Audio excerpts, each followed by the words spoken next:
इस कहानी की शुरुआत फायर डीमन के प्लेनेट मुस्पेलियम से होती है, जहाँ थोर जंजीरों में बंधा हुआ था। थोर हमें बताता है कि जब वो पृथ्वी पर था तो उसने एक अच्छे हीरो की तरह 2-3 बार धरती को बचाया और सुकोया की लड़ाई के 2 साल बाद कुछ अनंत मणियों की खोज में निकला, लेकिन उसके हाथ कुछ नहीं लगा और फायर डीमन सर्टर ने उसे यहाँ कैद कर लिया। सर्टर थोर से बात करने के लिए उसे पिंजरे से नीचे लटकाता है। थोर उसे कहता है कि मुझे लगा था कि ओडिन यानी कि मेरे पिता ने 5000 साल पहले तुम्हें मार दिया था। तो सर्टर उसे कहता है कि हजारों सालों पहले ओडिन ने मुझे हरा दिया था, लेकिन वो मुझे मार नहीं सका और उसने मेरी शक्ति अनंत अग्नि छीन ली और मुझे यहाँ इस प्लेनेट पर कैद कर दिया। मगर अब ओडिन एसगार्ड में नहीं है, इसीलिए मैं अनंत अग्नि को फिर से हासिल कर लूंगा और जब अनंत अग्नि और मेरा मुकुट फिर से मिलेंगे तो मेरी शक्ति चरम सीमा पर होगी, जिससे मेरा रूप विशाल हो जाएगा और मैं भविष्यवाणी रेग्नारोक के मुताबिक पूरे एसगार्ड का अंत कर दूंगा और तुम भी मुझे नहीं रोक पाओगे क्योंकि तुम यहाँ कैद हो। थोर उसकी इन बातों से समझ जाता है कि रेग्नारोक भविष्यवाणी को रोकने के लिए उसे सिर्फ सर्टर को मारकर उसका मुकुट उखाड़ना है।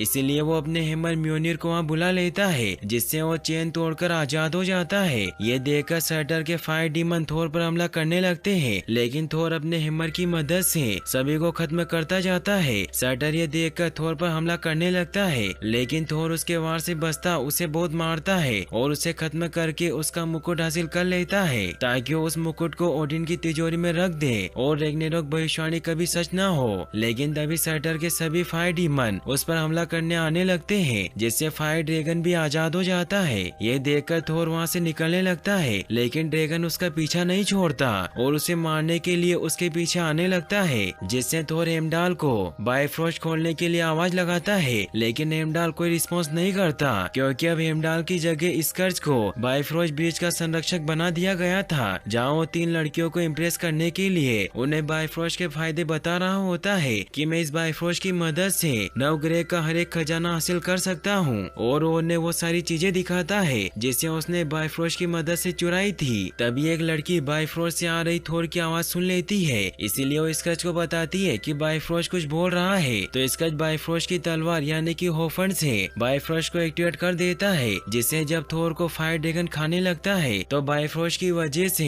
थोर ड्रैगन के कटे हुए सर के साथ एसगार्ड पहुंच जाता है, जिसे देखकर वो लड़कियां काफी डर जाती है। थोर स्कर्ज से हेमडाल के बारे में पूछता है, जिस पर स्कर्ज कहता है कि वो एक राजद्रोही था क्योंकि ओडिन ने उस पर काम चोरी का इल्जाम लगाया था, इसीलिए वो यहाँ से कहीं भाग गया और उसे ढूंढना नामुमकिन है क्योंकि हेमडाल सब कुछ देख सकता था। ये सुनकर थोर महल जाने के लिए निकल जाता है, जहाँ वो देखता है कि महल के बाहर लोकी की बहुत बड़ी मूर्ति बनी हुई है। ये देखकर थोर को विश्वास नहीं होता और जब वो अंदर जाता है तो वो देखता है कि वहाँ लोकी की बहादुरी भरी मौत का नाटक चल रहा है, जिसे ओडिन बहुत ही एंजॉय करते हुए देख रहे थे। थोर सर्टर की खोपड़ी को सिपाही को दे देता है ताकि वो उसे तिजोरी में रख सके। थोर ओडिन को कहता है कि मुझे कुछ दिनों से भयानक सपने आ रहे हैं जिसमें एसगार्ड खत्म हो रहा है। तो ओडिन उसे कहते हैं कि तो तुम्हारा एक बुरा सपना है, जिससे थोर समझ जाता है कि लोकी ओडिन के बेश में है, इसीलिए अपने हेमर को दूर फेंकता है, जिससे लोकी को अपने असली रूप में आना पड़ता है।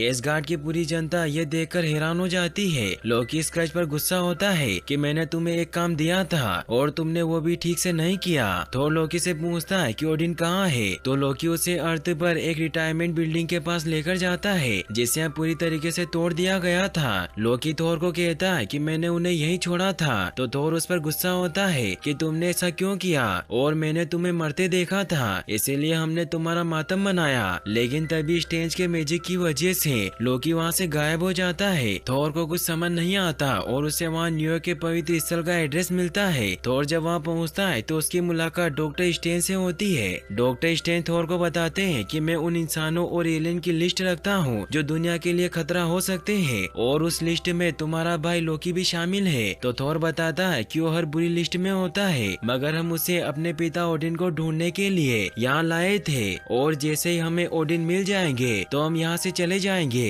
तो स्टेंज उसे बताता है कि तुम्हारे पिताजी ने खुद अपना अकेलापन चुना था, मगर मैं तुम्हें उन तक पहुँचा सकता हूँ क्योंकि वो नॉर्वे में है, मगर उसके बाद तुम्हें लोकी को लेकर यहाँ से जाना होगा। तो थोर उसकी बात मान लेता है। तो स्टेन थोर के बाल की मदद से ओडिन तक जाने का एक पोर्टल खोल देते हैं और लोकी को उसे वापस लौटा देते हैं। लोकी स्टेज पर गुस्सा होता है कि मैं पिछले आधे घंटे से जादू में गिरता जा रहा हूँ हूँ, इसीलिए अब मैं तुम्हें नहीं छोड़ूंगा। और वो स्टेंज पर अटैक करने लगता है, लेकिन स्टेंज पोर्टल से उन्हें ओडिन के पास भेज देते हैं, जहाँ उन्हें ओडिन नजर आ जाते हैं। ओडिन उन्हें कहते हैं कि मुझे तुम दोनों का इंतजार था और मुझे तुम्हें एक जरूरी बात बतानी है। और वो उन्हें थोर की बड़ी बहन हेला के बारे में बताते हैं कि वो मौत की देवी है जो पूरे ब्रह्मांड पर कब्जा करना चाहती थी। इसीलिए जब मैंने उसे रोकने की कोशिश की तो उसने मेरी बात नहीं मानी, इसीलिए मैंने उसे कैद कर दिया और उससे उसकी शक्ति एसगार्ड से मिलती है। और अगर वो एक बार वहाँ पहुँच गई तो उसे कोई नहीं रोक पाएगा। तो थोर उन्हें कहता है कि हम साथ मिलकर उसे रोक लेंगे, जिस पर ओडिन कहते हैं कि मेरी सांसों ने उसे इतने सालों से रोका हुआ था, मगर मैं अब उसे नहीं रोक पाऊंगा क्योंकि मेरा वक्त आ चुका है और तुम्हारी माँ मुझे बुला रही है, इसीलिए जो भी करना है वो तुम्हें ही करना है। मगर तुम इस जगह को याद रखना क्योंकि हमारा घर है। और ऊर्जा में बदलकर वहाँ से गायब हो जाते हैं। थोर लोकी पर गुस्सा होता है कि ये सब तुम्हारी वजह से हुआ है, लेकिन तभी ओडिन के मरने की वजह से हेला केस से आजाद हो जाती है। वो अपने भाई थोर और लोकी को कहती है कि अपनी रानी के आगे सर झुकाओ। इससे थोर को गुस्सा आ जाता है, इसीलिए उस पर म्योनिर से अटैक कर देता है, लेकिन हेला बहुत ज्यादा ताकतवर थी, इसीलिए वो म्योनिर को पकड़कर उसे पत्थर की तरह तोड़ देती है। थोर को ये देखकर विश्वास नहीं होता, तो हेला उसे कहती है कि तुम तो ये भी नहीं जानते कि क्या मुमकिन है और क्या नहीं। और वो उन पर अटैक करने के लिए अपने नेक्रोसोर निकाल लेती है। ये देखकर लोकी काफी डर जाता है और वो बाइफ्रोस्ट खुलवा लेता है, जिससे थोर और लोकी एसगार्ड की तरफ जाने लगते हैं, लेकिन हेला भी उनके पीछे आ जाती है। थोर और लोकी उसे रोकने की कोशिश करते हैं, लेकिन हेला उन्हें बाइफ्रोस्ट से बाहर फेंक देती है। हेला एसगार्ड पहुंचते ही थोर के दोस्त वोलस्टाग और फेडल को मार देती है। इसका ये देखकर उसके सामने सर झुका लेता है और उसे कहता है कि मैं तो सिर्फ सफाई का काम करता हूँ। तो हेला उसे कहती है कि तुम बहुत समझदार और चालाक हो, इसीलिए वो उसे अपने साथ काम पर रख लेती है। वही हमें थोर को दिखाया जाता है जो सकार नाम के प्लेनेट पर जाकर गिर जाता है, जहाँ चारों तरफ सिर्फ कचरा ही कचरा मौजूद था, क्योंकि वहाँ अलग अलग दुनियाओं के वर्महोल खुले हुए थे, जिससे वहाँ कचरा गिरता रहता था। तभी वहाँ कुछ लुटेरे थोर को पकड़ने के लिए आ जाते हैं ताकि वो थोर को खा सके। थोर उनसे लड़ने की कोशिश करता है, लेकिन उसके पास उसका हथौड़ा नहीं था, इसीलिए वो उसे इलेक्ट्रिक जाल में पकड़ लेते हैं और उसे मारने लग जाते हैं। तभी वहाँ एक शिप आ जाता है, जिसमें से एक शराबी लड़की बाहर आती है जिसका नाम वलकरी था, जो उन्हें कहती है कि ये मेरा है, लेकिन उसकी बात नहीं सुनते और उस पर अटैक करने आने लगते हैं। तो लड़की उन सभी लुटेरों को अपनी शिप की बंदूकों से मार देती है। थोर उसे अपनी जान बचाने के लिए थैंक्स कहता है, लेकिन तभी वो थोर के गले पर एक छोटी सी इलेक्ट्रिक डिस्क फेंक देती है, जिसकी मदद से वो थोर को बेहोश कर देती है और उसे बेचने के लिए अपने साथ लेकर चली जाती है। वही हमें एसगार्ड में दिखाया जाता है कि ओगुन एसगार्ड की पूरी सेना को लेकर हेला को रोकने आ जाता है। तो हेला उन्हें कहती है कि ओडिन अब नहीं रहे और मैं उनकी सबसे बड़ी बेटी हूँ, इसीलिए मैं इस राजगद्दी की असली वारिस और मौत की देवी हूँ। फिर उन्हें बताती है कि एक समय पर हम ब्रह्मांड की सबसे बड़ी शक्ति थे और हमें रोकने वाला और कोई नहीं था, लेकिन ओडिन ने 9 ग्रहों के आगे कुछ सोचा ही नहीं, मगर मेरी किस्मत में सभी ग्रहों पर राज करना लिखा था और मैं उस सत्ता को फिर से हासिल करके रहूंगी। इसीलिए तुम सब मेरे सामने घुटने टेक लो और मेरी सेना में शामिल हो जाओ। लेकिन ओगुन उसकी बात नहीं मानता और उस पर अटैक करने के लिए आगे बढ़ता है। तो हेला को इससे गुस्सा आ जाता है और वो अपने नेक्रोसोर्ड से एक एक करके पूरी एसगार्डियन सेना को मार देती है और स्कर्च को लेकर महल पहुंचती है, जहाँ स्कर्च को अपने इतिहास के बारे में बताती है कि ओडिन ने मेरी मदद से 9 ग्रहों को जीत लिया था, लेकिन जब मेरा लक्ष्य उनके लक्ष्य से बड़ा हो गया तो उन्होंने मुझे कैद कर लिया, मगर उन्होंने एसगार्ड के सिपाहियों का सम्मान किया और उन सभी की समाधि इसी महल के नीचे बनाई और उसे लेकर ओडिन की तिजोरी में जाती है, जहाँ अनंत अग्नि को रखा हुआ था और वो उस अनंत अग्नि की मदद से अपने सारे मरे हुए सिपाहियों और अपने पालतू भेड़िए फेनरिस को फिर से जिंदा कर लेती है, ताकि वो उनकी मदद से पूरे ब्रह्मांड पर कब्जा कर सके। हेमडाल सब कुछ देख सकता था, इसीलिए उसे इस बात का पता चल जाता है और वो बाइफ्रोस्ट पर जाकर बाइफ्रोस्ट की तलवार ओफन को चुरा लेता है। वही हेला युद्ध की तैयारी करती है और वो स्कर्च को बताती है कि मैं ओडिन की पहली जल्लाद थी और अब से तुम मेरे जल्लाद हो, और उसे एक हथियार देती है। फिर वो सभी ग्रहों को जीतने के लिए अपनी सेना के साथ बाइफ्रोस्ट पर पहुंचती है, मगर जब वो देखती है कि तलवार वहाँ नहीं है तो वो बहुत गुस्सा हो जाती है और वो स्कर्च को कहती है कि सभी विद्रोहियों को इकट्ठा करो और उस तलवार का पता लगाओ, क्योंकि वो तलवार ही बाइफ्रोस्ट को खोलने की चाबी है। वही हमें थोर को दिखाया जाता है जिसे वलकरी ग्रैंड मास्टर को बेचने के लिए उसके पास लेकर पर जाती है। ग्रैंड मास्टर सकार का रूलर होता है जो कि एक तानाशाह था जिसे खिलाड़ियों का दंगल करवाना अच्छा लगता है, इसीलिए वल्करी उसके लिए खिलाड़ियों को पकड़कर लाने का काम करती थी और इसी वजह से सभी उसे स्क्रैपर के नाम से जानते थे। ग्रैंड मास्टर जब देखता है कि थोर बहुत ताकतवर है तो वो उसे वल्करी से 10 करोड़ में खरीद लेता है। थोर वल्करी पर गुस्सा होता है लेकिन वो कुछ नहीं कर पाता क्योंकि उसे चेयर से बांधा गया था। तब यहाँ थोर को लोकी दिखाई देता है जिसे देखकर वो खुश हुआ उसे अपने पास बुलाता है और उसे खुद को छुड़ाने को कहता है। तो लोकी उसे कहता है कि मैं तुम्हें नहीं छुड़ा सकता क्योंकि जब मैं हफ्तों पहले यहाँ आया था तो मैंने बहुत मुश्किल से ग्रैंड मास्टर से दोस्ती की और उसका भरोसा जीता। जिस पर थोर उसे कहता है कि तुम हफ्तों पहले यहाँ कैसे आ सकते हो। तो ग्रैंड मास्टर उसे बताता है कि यहाँ सकार पर टाइम अलग हिसाब से चलता है जिससे मेरी उम्र यहाँ बहुत कम है। फिर वो लोकी से पूछता है कि क्या तुम इसे जानते हो। तो लोकी उसे बताता है कि मेरा सौतेला भाई है। तो ग्रैंड मास्टर थोर को कहता है कि अगर तुम वापस एसगार्ड जाना चाहते हो तो तुम्हें रिंग में मेरे चैंपियन से लड़ना होगा और अगर तुम जीत गए तो तुम्हें तुम्हारी आजादी मिल जाएगी। तो थोर मान जाता है और ग्रैंड मास्टर उसे ग्लेडिएटर क्वार्टर में डाल देता है ताकि वो अगले दिन थोर और उसके चैंपियन का मैच करवा सके। थोर की मुलाकात वहाँ कोर्ग और मिक से होती है। थोर कोर्ग से कहता है कि तुम क्रोनन हो मगर तुम यहाँ कैसे आए। तो कोर्ग उसे बताता है कि मैंने अपने प्लेनेट पर बगावत करने की सोची थी लेकिन उन्होंने मुझे यहाँ भेज दिया मगर मैं इस जगह पर भी बगावत करने की कोशिश कर रहा हूँ। थोर यहाँ से निकलने की कोशिश करता है लेकिन वो जगह एक भूल भुलैया थी। कोर्ग थोर को बताता है कि ग्रैंड मास्टर के चैंपियन से कोई नहीं जीत सकता क्योंकि आज तक जो भी उससे लड़ा उसे चैंपियन ने मार दिया, इसीलिए मैं सिर्फ छोटा मोटा दंगल करता हूँ और लोगों का मन बहलाता हूँ। तो थोर उसे कहता है कि मैं उस चैंपियन से जीत कर रहूंगा और यहाँ से निकल जाऊंगा। फिर थोर उदास हुआ अपने पिता को याद कर रहा होता है लेकिन तभी लोकी अपनी पावर से उससे मिलना आता है और उसे कहता है कि मैं तुम्हारी वजह से ग्रैंड मास्टर से रिश्ता नहीं बिगाड़ सकता मगर उसे बस में किया जा सकता है, इसीलिए अगर तुम मेरे साथ ग्रैंड मास्टर की तरफ आ जाओ तो हम किसी तरह से इस जगह पर राज कर सकते हैं। लेकिन थोर उसकी बातों पर ध्यान नहीं देता। तो लोकी उसे कहता है कि हम वापस नहीं जा सकते क्योंकि तुमने देखा ना कि एला कितनी ताकतवर है और उसने तुम्हारे हैमर को भी तोड़ दिया था। लेकिन थोर उसकी बात नहीं सुनता। फिर हम देखते हैं कि थोर लड़ाई के लिए अपना हथियार चुनने जाता है जहाँ थोर की नजर उस लड़की पर जाती है जो उसे पकड़कर यहाँ लाई थी। थोर देखता है कि उस लड़की के हाथ पर वल्करी का निशान होता है। वल्करी एसगार्ड की महिला वीरांगनाओं की टोली हुआ करती थी, इसीलिए थोर उसे कहता है कि एसगार्ड खतरे में है लेकिन वल्करी उसकी बात नहीं सुनती और वहाँ से जाने लगती है। तो थोर उसे कहता है कि लगता है कि तुम कोई देशद्रोही कायर हो इसीलिए तुम मैदान छोड़कर यहाँ भाग आई। तो वल्करी उसे कहती है कि एसगार्ड नहीं सकार है इसीलिए तुम्हारा यहाँ से निकलना नामुमकिन है। तभी वहाँ कुछ सिपाही आकर थोर को वहाँ से ले जाते हैं और उसे लड़ाई के लिए तैयार करने लग जाते हैं। वो थोर के बाल काट देते हैं। फिर हमें दंगल के मैदान को दिखाया जाता है जहाँ आज इस मैच को देखने के लिए बहुत से लोग आए थे। फिर मैदान में थोर को लाया जाता है जो चैंपियन से लड़ने के लिए तैयार था।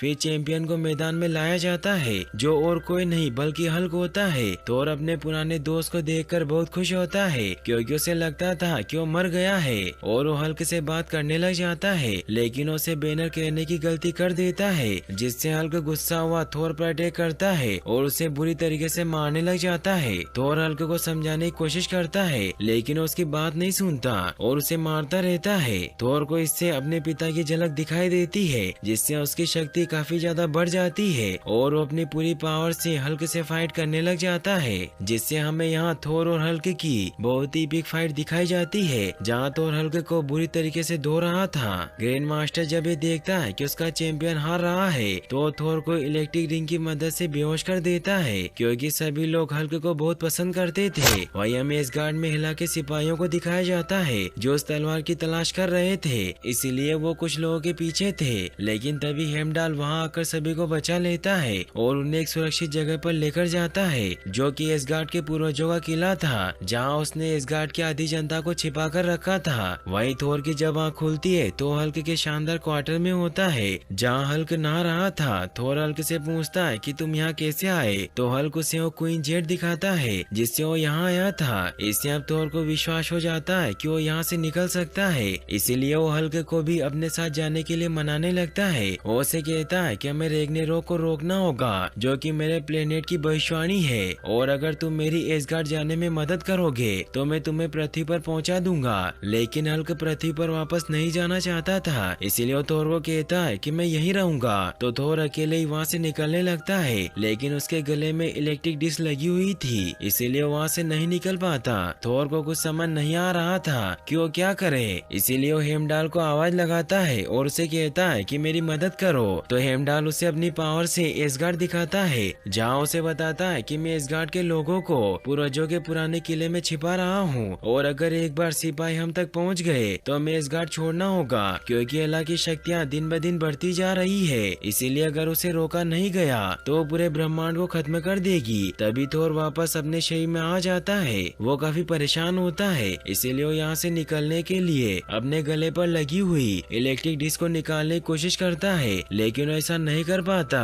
तभी हल्क उसे परेशान करने लगता है, जिससे थोर हल्क को कहता है कि तुम्हारे गुस्से की वजह से तुमसे कोई प्यार नहीं करता, जिससे हल्क उदास हो जाता है। तो थोर उसे माफी मांगता है और उसे कहता है कि तुम्हें मेरा एक काम करना होगा, और उसे वल्करी को यहाँ बुलाने को कहता है, क्योंकि वल्करी हल्क की काफी अच्छी दोस्त थी। वल्करी जब वहाँ आती है तो थोर उससे बात करने की कोशिश करता है। वो उसे बताता है कि ओडिन अब नहीं रहे और मौत की देवी हेला ने एसगार्ड पर कब्जा कर लिया है, इसलिए मैं उसे रोक कर रहूंगा और इसके लिए मैं अपनी एक टीम बना रहा हूँ। लेकिन उसकी बात नहीं सुनती और वहाँ से जाने लगती है। तो थोर उसे रोक कर कहता है कि तुम तो वीरांगनाओं की महान टीम का हिस्सा थी, तो तुम यहाँ कैसे आई? तो वल्करी उसे बताती है कि तुम्हारे बहन की शक्ति एसगार्ड से है, और जब उसकी शक्ति हद से ज्यादा बढ़ गई थी तो उसने महल में कत्लेआम किया और ओडिन की गद्दी छीनने की कोशिश की। तो ओडिन ने उसे सजा सुनाई, मगर हेला ने भागने की कोशिश की, इसलिए ओडिन ने वल्करी की टीम को उन्हें रोकने भेजा। लेकिन सिर्फ मैं ही जिंदा बची, क्योंकि मेरी एक साथी ने मुझे बचा लिया था, इसीलिए मैं दोबारा एसगार्ड की गद्दी के लिए अपनी जान जोखिम में नहीं डालूंगी। तो थोर उसे कहता है कि मैं राजा नहीं बनना चाहता, इसलिए मैंने राजगद्दी ठुकरा दी, मगर मुझे अपनी जनता की फिक्र है, क्योंकि वो मर रहे हैं। तो वल्करी कहती है कि सब भूल जाओ जैसे मैं भूल गई थी, मगर थोर ने उसे इन बातों में फंसाकर उससे इलेक्ट्रिक डिवाइस चुरा लिया था, इसीलिए उसे थैंक्स कहता है, और वो उस डिवाइस की मदद से उस इलेक्ट्रिक रिंग को अपने गले से निकाल लेता है और उसे अपने पॉकेट में रख लेता है। थोर वल्करी से कहता है कि मैं असली हीरो हूँ और मैं अपनी मुसीबतों से भागता नहीं, और वो खिड़की तोड़कर वहाँ से निकल जाता है। वो क्वीन जेट पर पहुँचता है और वो उसे एक्टिवेट कर लेता है, क्योंकि टोनी ने उसे सभी एवेंजर के लिए बनाया था। लेकिन तभी हल्क वहाँ आ जाता है, क्योंकि वो थोर को रोकना चाहता था, इसीलिए वो उस पूरे जेट को बर्बाद कर देता है। थोर उसे रोकने के लिए नताशा का वीडियो चला देता है, क्योंकि वो जानता था कि बैनर नताशा से प्यार करता है, इसीलिए बैनर हल्क पर हावी होने लगता है, जिससे वो बैनर के रूप में आ जाता है। थोर उसे बताता है कि तुम पिछले 2 सालों से हल्क के रूप में थे, जिससे हल्क ने तुम्हारे शरीर पर कब्जा कर लिया था। बैनर इससे काफी हैरान होता है कि सुकोया के बाद से हल्क था और उससे अपने पिछले 2 सालों का कुछ याद नहीं है। तभी वहाँ ग्रैंड मास्टर सभी सकार वासियों को अलर्ट करता है कि थोर मेरे चैंपियन हल्क को लेकर भाग गया है, इसीलिए सभी उसकी तलाश में लग जाओ। थोर बैनर को बताता है कि तुम 2 सालों से ग्रैंड मास्टर के गुलाम थे। फिर वो उसे पहनने के लिए टोनी के कपड़े देता है और उसे शांत रहने को कहता है, क्योंकि थोर को डर था कि अगर बैनर वापस से हल्क बन गया तो उसका बैनर बन पाना बहुत मुश्किल हो जाएगा। वहीं ग्रैंड मास्टर लोकी और वल्करी को अपने पास बुलाता है और उन्हें कहता है कि थोर ने मेरे चैंपियन को गायब कर दिया है, इसीलिए तुम्हें कुछ भी करके उसे पकड़ कर लाना होगा। तो दोनों वहाँ से निकल जाते हैं। लोकी वल्करी से कहता है कि तुम मेरे भाई का साथ क्यों दे रही हो? तो वल्करी उसे कहती है कि मैं किसी का साथ नहीं दे रही हूँ, लेकिन लोकी उसके हाथ में वेलकरी का निशान देख लेता है, इसीलिए वो उसे कहता है कि मैंने सुना था कि सभी वेलकरी कुत्तों की मौत मारी गई थी। इससे वल्करी को बहुत गुस्सा आ जाता है और वो लोकी को बेहोश कर देती है। वहीं थोर और बैनर एसगार्ड जाने का रास्ता ढूंढने की कोशिश कर रहे होते हैं, लेकिन तभी एक राक्षस बैनर पर अटैक करने लगता है। लेकिन तभी वेलकरी वहां आकर उसे बचा लेती है, क्योंकि वो भी अब थोर का साथ देना चाहती थी, इसलिए वो उन दोनों को लेकर अपने साथ जाती है। लेकिन उसे पता नहीं चलता कि बैनर ही हल्क है। वो थोर को कहती है कि मैंने नशे में अपने अतीत को भुलाने में बहुत साल बिताए, लेकिन अब मैं अपनों से और मुंह नहीं फेर सकती, इसीलिए अब मैं भी तुम्हारे साथ हूँ। और वो उन्हें लोकी दिखाती है जिसे उसने कैद कर लिया था। लेकिन थोर को विश्वास नहीं होता, इसीलिए वो लोकी पर एक चीज फेंककर चेक करता है और वो वल्करी को बताता है कि हम यहाँ से शैतानी सुरंग से निकलेंगे, जिससे हम कुछ ही घंटों में एसगार्ड पहुँच जाएंगे। तो वल्करी उसे बताती है कि यह सुरंग टूटते न्यूट्रॉन सितारे से बनी है, इसीलिए हमें इस सुरंग को पार करने के लिए कोई मजबूत जहाज ढूंढना होगा। तो लोकी उन्हें बताता है कि ग्रैंड मास्टर के पास ऐसे बहुत से जहाज हैं जो इस सुरंग को पार कर सकते हैं और मैं तुम्हें उन तक पहुंचा सकता हूं, क्योंकि मेरे पास ग्रैंड मास्टर की सिक्योरिटी का कोड है और इसके बदले में तुम मुझे यहाँ से निकाल देना, क्योंकि ग्रैंड मास्टर मुझसे नाराज है। तो ब्रूस सभी को कहता है कि हम लोकी पर भरोसा नहीं कर सकते। तो थोर उन्हें कहता है कि मेरे पास एक आइडिया है जिससे हम यहाँ क्रांति शुरू कर सकते हैं, और वो वल्करी को अपना प्लान बताता है, जिससे वल्करी कोरगोर उसके सभी साथियों को आजाद कर देती है, जिससे वो बगावत शुरू कर देते हैं। ग्रैंड मास्टर को जब इस बात का पता चलता है कि सारे कैदी भाग गए हैं, तो अपने सभी सैनिकों को उन्हें ढूंढने में लगा देता है, जिससे मौका पाकर थोर लोकी की मदद से उस चेम्बर तक पहुंच जाता है जहां सारे जहाज रखे हुए थे। लोकी थोर को ग्रैंड मास्टर का प्राइवेट जहाज कोमरार दिखाता है जो बहुत ताकतवर शिप था, लेकिन तभी लोकी थोर को धोखा देता है और अलर्ट अलार्म बजाने लगता है। लेकिन थोर को पता था कि लोकी उसे धोखे से पकड़कर ग्रैंड मास्टर के हवाले करने की कोशिश करेगा, इसीलिए उसने लोकी के पीछे इलेक्ट्रिक डिश लगा दी थी और वो लोकी के अलार्म बजाने से पहले ही उसे एक्टिवेट कर देता है, जिससे लोकी को शॉक लगने की वजह से वो नीचे गिर जाता है। थोर उसे कहता है कि तुम हमेशा शरारतों के देवी रहोगे, मगर तुम मुझसे भी ज्यादा कुछ बन सकते थे, और इलेक्ट्रिक रिमोट को दूर फेंक कर वहाँ से जहाज लेकर निकल जाता है। ग्रैंड मास्टर को जब इस बात का पता चलता है तो अपने सभी सैनिकों को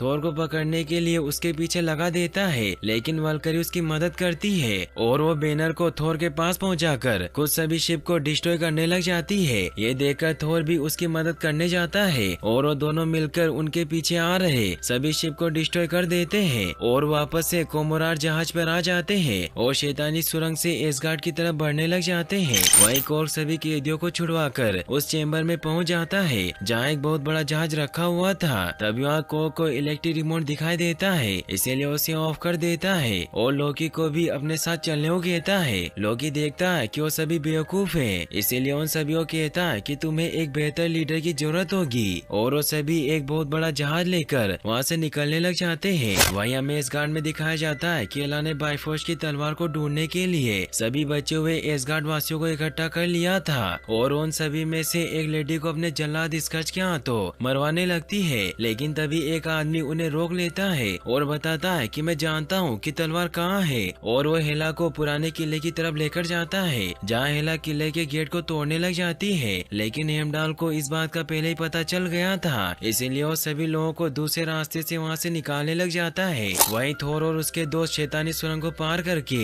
एसगार्ड पहुँच जाते हैं जहाँ उन्हें शिप के डिटेक्टर से पता चल जाता है कि एला पूर्वजों के पुराने महल के बाहर पहुँच गई है। इसीलिए वल्करियो कहता है कि तुम मुझे महल छोड़ दो, जिससे मैं एला का ध्यान भटकाऊंगा और तुम सभी एसगार्ड के लोगों को बचाकर बाइफोर्स से यहाँ से निकल जाना। तो वल्करी उसकी बात मान लेती है और उसे महल में छोड़ देती है, जहाँ थोर सिंहासन पर बैठकर अपने पिता के हथियार गुंगनीर की आवाज से हेला को वहाँ बुलाने लग जाता है, जिससे हेला महल पहुँच जाती है जहाँ वो थोर को कहती है कि पिताजी और मैंने साथ में बहुत से ग्रह जीते थे, जिससे हमने सभी जगह खून की नदियाँ बहा दी थी, लेकिन फिर जब तुम पैदा हुए तो उन्होंने अपना इरादा बदल दिया और दयालु राजा बनने का फैसला किया ताकि वो अमन कायम कर सके। लेकिन अब पिताजी नहीं रहे, इसलिए मैं वो सब हासिल करूंगी जो मुझसे छीन लिया गया था। फिर वो थोर पर अटैक करने लगती है, जिससे उन दोनों के बीच लड़ाई स्टार्ट हो जाती है। वही हेमडाल एसगार्ड के सभी लोगों को लेकर बाइफोर्स की तरफ बढ़ने लग जाता है ताकि वो उन्हें यहाँ से निकाल सके, लेकिन तभी उन्हें हेला के सिपाही और फेनरिस दोनों तरफ से घेर लेते हैं। ये देखकर वल्करी फेनरिस पर अटैक करने लगती है, लेकिन उस पर गोलियों का कोई असर नहीं होता और फेनरिस सभी लोगों को मारने के लिए आगे बढ़ने लगता है। ये देखकर बैनर नीचे कूद जाता है और हल्क में ट्रांसफॉर्म हो जाता है। ये देखकर वल्करी भी हैरान होती है कि ब्रूस ही हल्क था। हल्क फेनरिस से फाइट करने लगता है, लेकिन हेला के सैनिक वहाँ पूरी एसगार्ड की जनता पर भारी पड़ रहे थे। लेकिन तभी वहाँ लोकी सभी कैदियों को लेकर पहुँच जाता है और सभी एसगार्ड वासियों को जहाज पर चढ़ाने लग जाता है ताकि उन्हें सेफली वहाँ से बाहर निकाल सके। वही हेला थोर को बहुत मारती है और उसकी एक आंख फोड़ देती है, क्योंकि वो बहुत ज्यादा ताकतवर थी। वो थोर को बाहर का नजारा दिखाती है और उसे कहती है कि चाहे कुछ भी हो जाए मैं तलवार हासिल करके रहूंगी और सभी को खत्म कर दूंगी, और वो थोर को मारने लगती है, जिससे थोर अपने पिताजी के पास पहुंच जाता है। वो उन्हें कहता है कि एला बहुत ज्यादा ताकतवर है और मैं हथौड़े के बिना कुछ नहीं हूँ। तो ओडिन उसे कहते हैं कि मैंने तुम्हें वो हथौड़ा तुम्हारी शक्ति को काबू करने और उसे बढ़ाने के लिए दिया था और तुम हथौड़े घोड़े के देवता नहीं, तुम गॉड ऑफ थंडर हो। तो थोर उन्हें कहता है कि अब बहुत देर हो चुकी है, हेला ने एसगार्ड को हत्या लिया है। तो ओडिन उसे कहते हैं कि एसगार्ड कोई जगह नहीं है और यहाँ इस जगह पर भी एसगार्ड बच सकता है, क्योंकि एसगार्ड वहीं बसेगा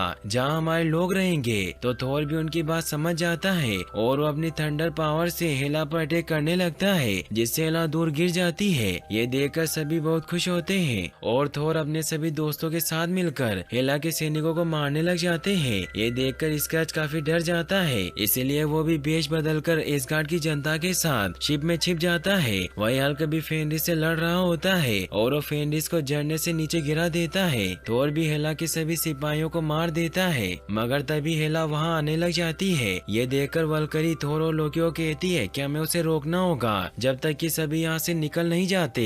तो थोर उसे कहता है कि इससे कुछ नहीं होगा, क्योंकि जब तक हेला एसगार्ड में रहेगी उसकी शक्ति बढ़ती जाएगी और वो कुछ भी करके हमें ढूंढ लेगी। इसीलिए हमें उसे खत्म करने के लिए रेग्नेरोक भविष्यवाणी को पूरा करना होगा। और वो लोकी को बताता है कि सर्टर का मुकुट तिजोरी में रखा हुआ है, इसीलिए तुम्हें उसे अनंत अग्नि से मिलाना होगा, जिससे सर्टल विशाल रूप में हेला और एसगार्ड को बर्बाद कर देगा। तो लोकी को यह आइडिया अच्छा लगता है और वो तिजोरी की तरफ निकल जाता है। हेला थोर और वल्करी पर अटैक करने लगती है, लेकिन वो दोनों बहुत बहादुरी से उसका सामना करते हैं और हेमडाल शिप को लेकर वहाँ से निकलने लगता है। लेकिन हेला अपनी पावर से उस शिप को रोक लेती है, जिससे उसके सैनिक शिप पर चढ़ने लग जाते हैं। ये देखकर स्क्रच को भी बहुत बुरा लगता है और वो समझ जाता है कि उसके पास यही मौका है जिससे वो खुद को साबित कर सकता है। इसीलिए वो सभी लोगों को बचाने के लिए हेला के सिपाहियों को अपनी गन से खत्म करने लगता है, जिससे वो शिप हेला की केस से छूट जाता है और सभी सेवली बचकर वहाँ से निकल जाते हैं। लेकिन हेला स्क्रच को मार देती है।